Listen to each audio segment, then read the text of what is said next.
welcome to another episode of my podcast and welcome to my YouTube channel.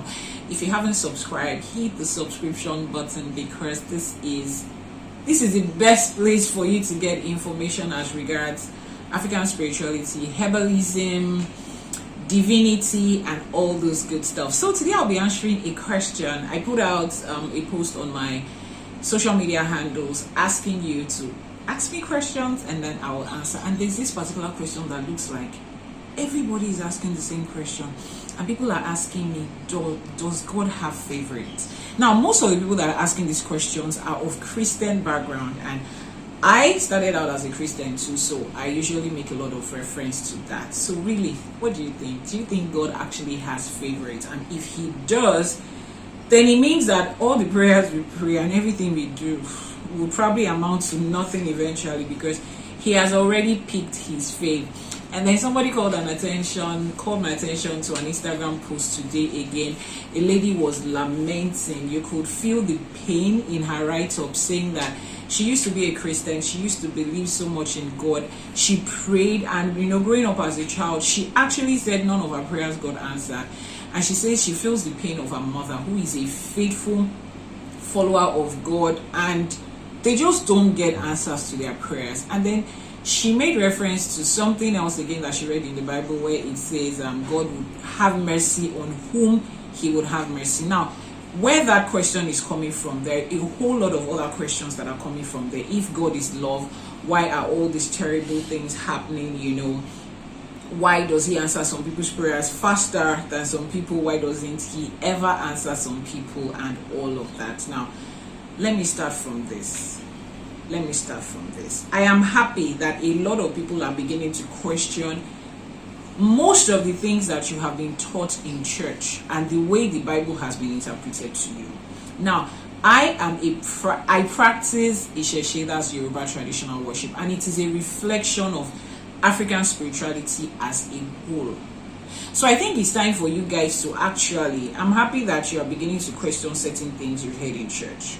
Now, come to the form of spirituality that was given to us, that was given to your ancestors, and you find out that a lot of these things that is making you hate God and not believe in God and get tired of this whole God thing, they're actually not true. First of all, most of the things that we put on God, most of the responsibility in quotes that we give to God, God is not responsible for a lot of things.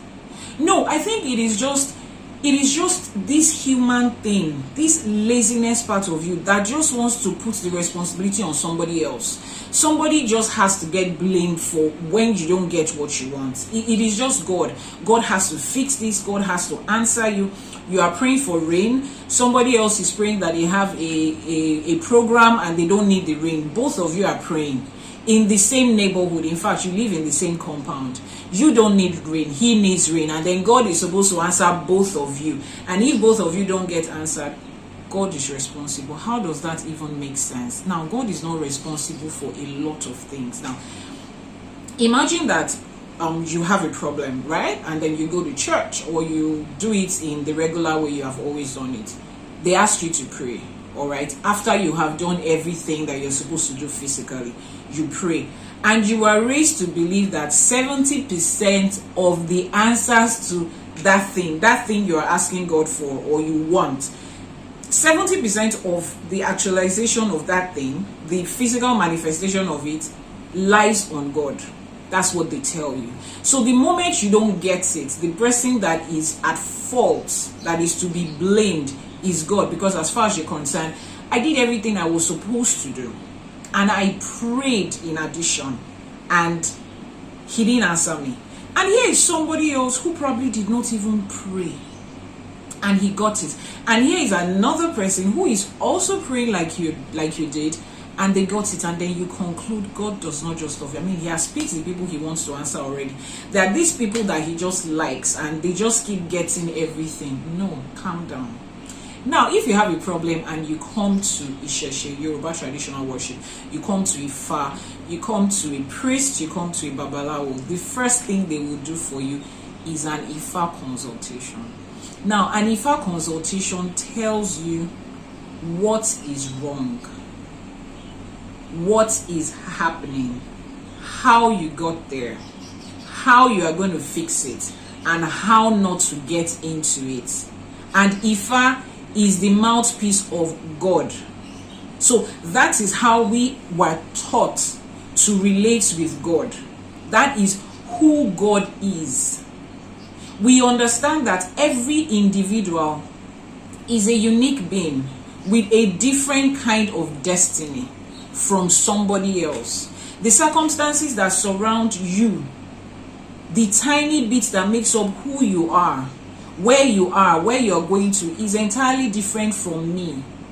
So going to church and thinking that one formula of prayer is going to get you what you want as it got me that's just a lie.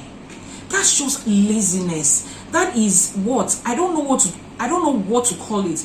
You guys were raised to think that God is that, that snack box in the mall where you just drop your coin and then you punch Skittles and Skittles just has to come out. And the moment Skittles does not just come out, there is a problem. Yes, your coins is your prayer. The moment you put in those prayer, the moment you put in the work that you are doing for God, your faithfulness and everything, God just has to pop out something for you. And he has to pop out that exact thing you want at the exact time you want it. Really?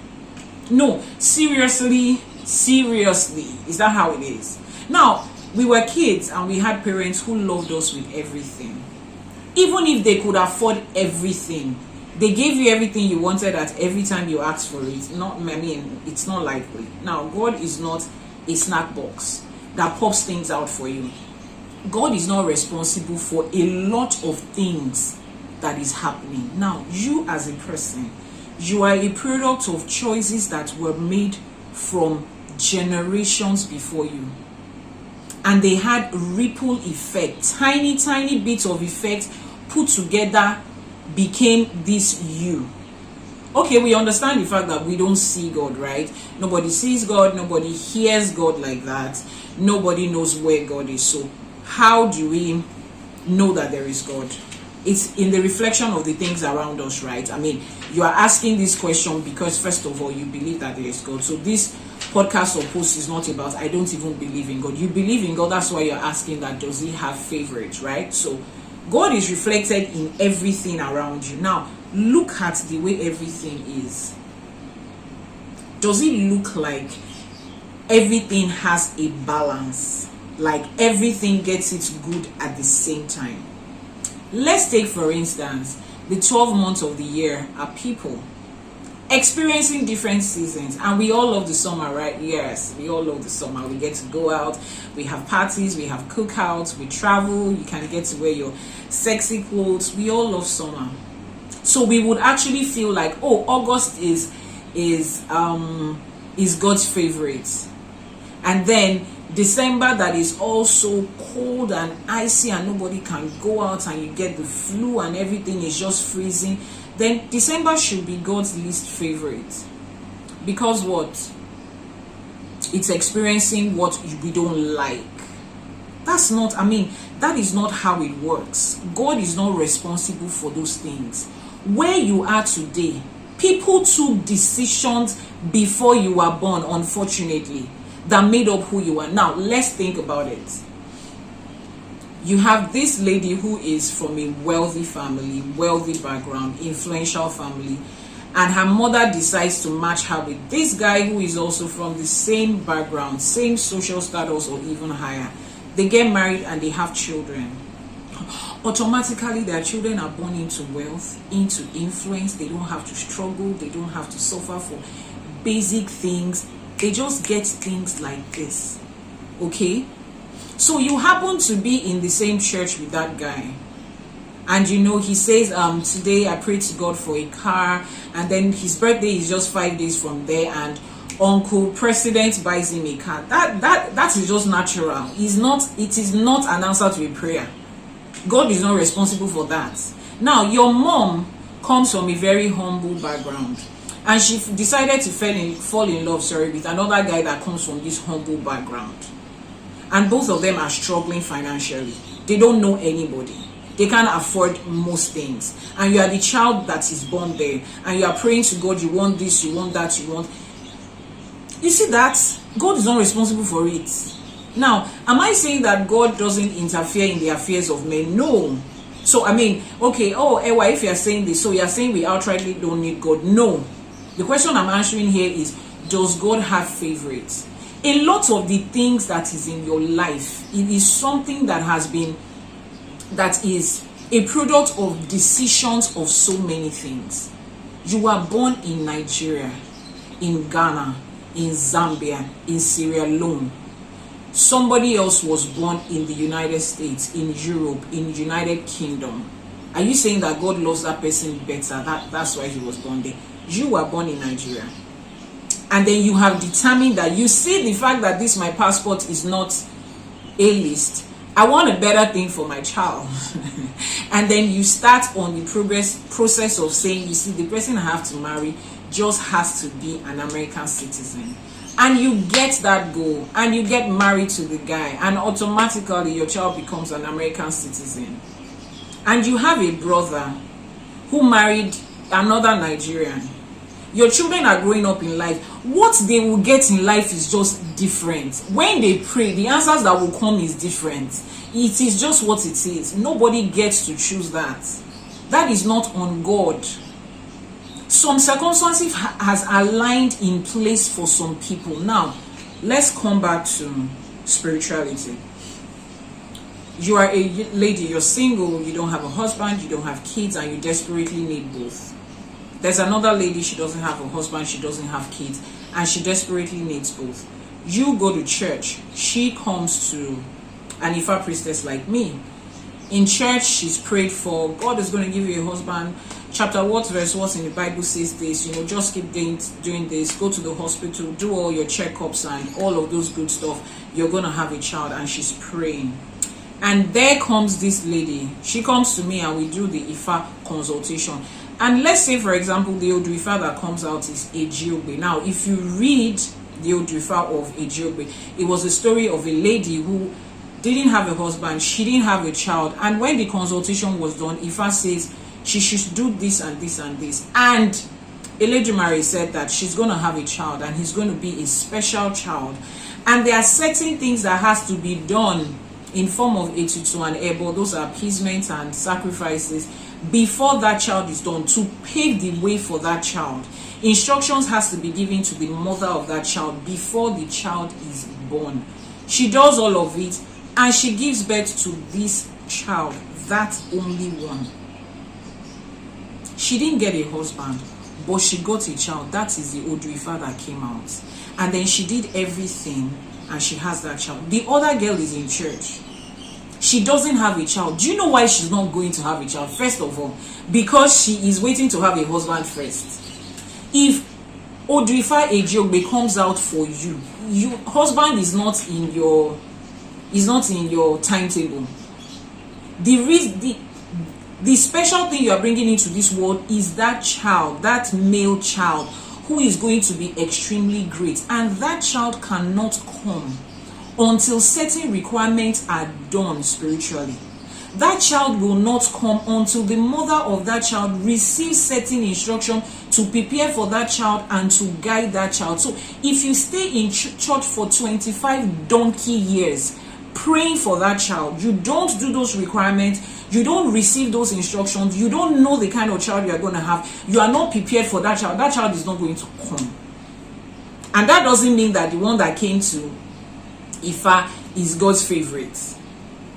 We are both calling on God. No, some things are just the way it is. So let me tell you, instead of putting the responsibility on God and hiding under the fact that he loves one person more than he loves you, maybe you should start taking responsibility. Stop being lazy. Stand up and go and find out the things that you don't know. Ask questions. I have been praying, I've been faithful to God for the past 10-20 years. Why is my life still like this? Do a consultation and find out. There is something somewhere that is not aligning. God is not responsible for it. God is not. If God is responsible for all of these things, then what is the essence of doing anything extra? We should just wait and just pray and let God do whatever, and the one he doesn't do, we just take it like that. No. It's the lies you have been told, the misconception. That is what is making you people have all these type of ideas. Now, a lot of people have prepared life generations before, financially, academically, by social status. Generations before them, it has been prepared. Spiritually, it has been prepared for them. That child, when that child is born, it looks like God loves them because everything is just aligning. Even before they pray, they have it. Even the one they prayed for. Now, let me give you a simple example. I am a practitioner of Yoruba traditional worship, right? I believe in Ifa. I consult Ifa before I do things. Now, imagine that I have a child. I'm pregnant and I'm going to have a baby. I do Ifa consultation to find out a lot of things about my child before my child is born. The child is born, I do what we call a Akosejaye consultation. That is an in-depth consultation into the life and future of somebody, best done within the first 7 days of that child's life. And I do it for my child. And Ifa says, oh, this child is going to, his main purpose on earth is to become a business tycoon, and he's going to be great financially, and he'll be able to help other people. Particularly, there's going to be an epidemic in some parts of the world at a certain time, and he's going to be able to take care of people that will be misplaced there, to provide schools for kids, to do so many lovely stuff. But to be able to afford this, he's going to be in business, and his business is going to be something that involves farming, or is going to involve, let's say, import and export. It will be broken down like that. This child has to be educated, because along the line of getting proper formal education, he's going to meet certain people that are going to help him in building business. Ifa has said that he's going to marry a woman that is outside his race. Ifa has said that. Ifa has said this child is destined to have just 2 kids, or maybe just 1 child, so be careful when he impregnates anybody. He should ask them not to abort, because that's just going to be the only child. Ifa says all this good stuff. Ifa says let him stay away from drinking. There are certain people that Ifa says that to let him always be dressed in white clothes. He has an egbe. His egbe does not like black things. All of these little details has been given about my child, and I know. Now, you also have a child, and your child is, you go to church, it's 7 days, there's the baptism, and they pray, and wow, that's excellent, and that's the only thing you did, and you just prayed. You generally just prayed, and maybe in a dream you see 1 or 2 things. Some pastors say this, oh, this child is going to be great and excellent, take care of this child, oh, he's going to change the world. Just that. And our kids start to live life, okay? And I already know that, oh, my child is going to be in line of business. I'm not in business, but I have a younger sister or an elder brother who is business savvy. So I am taking my child to this. Go and stay in this person's shop. Go and learn these things, I'm guiding my child in the line of that. I make sure I don't wear the clothes they said I should. So our children are living their lives, right? Every other thing is good, and then I'm guiding my child in the line of what I already know is going to work for my child. I tell my child, see, you could have girlfriends in Nigeria, nothing serious. You are not destined to have a wife here. I do all of these things. Now, you, on the other hand, you just feel like, oh, I want my child to study medicine because I'm a doctor, my husband is a doctor, and that child was not destined for that. The child was destined for business, just like my own child. Now, things are aligning for my child because I already know these things. Your child is toiling a particularly opposite direction of his life, and he's facing challenges and struggles, and things are just like this, and he's praying for God to do something for him that is not in line with his destined path. Something that is not good for him. He met this girl and he's praying so hard that, oh, I just want to marry her. And that girl is from the same place where he was. Meanwhile, his wife that is destined for him, he's somewhere else. 2 children. The first girlfriend he had, oh, I'm not ready, take out the child. He takes out the child. The second girlfriend, oh, I'm not ready. That one runs away with the child. Don't worry, I'll go and raise my child. Then he marries eventually and he's praying to God to give him much. Meanwhile, he was destined to have 2. And one has been aborted, the mother has taken the other one away. And you think God is responsible for that? God is responsible for the fact that your parents did not find out certain things and guide you in it. No, God is not responsible for all of those things. He is not. So now let's come back to the fact that, does he have favorites? Now, based on my knowledge and understanding of God at this moment, I don't think so. I'm saying that because some other people might be listening to this or watching this 5-10 years from now. So this video was recorded in 2023, and as of today, with my level of knowledge and understanding about God's spirituality and divinity, he doesn't have favorites, and he's not responsible for so many of your prayers that has gone unanswered. It is you who is responsible to find out. If you happen to be in a situation that you don't understand, go for an Ifa consultation. Ask questions. There are a lot of things that add up for what your life is, what prayers get answered. There are certain things that is not for you, is not in line with the fact that God can afford to give it to you, doesn't mean God is going to give it to you. And some people say, oh, you mean I'm praying the wrong prayers at every time? You can. There's a possibility that at every time you are praying the wrong prayers. The only time when you are justified is when you tell me, I've done the Ifa consultations, I've done everything they asked me to do, and I'm still praying, my prayer is not answered. I've avoided the things I'm not supposed to be doing, because our destined part, our Ori, our spirit guide, has their own abominations, what Yoruba call Ewo. If I would tell you that if you are doing the things that is your Ewo, the things that are an abomination that works against your destiny, and then you are praying and then you are wondering why it's not getting answered, see, 80% of the time is on you. Is that okay? It's not on God. It's not on God. Leave God. He has done his own. God has finished his work. If you are a Christian and you understand how the Bible works, God has finished his work. So it's not on him per se. You fix your own part and see how the things that he has done already will align.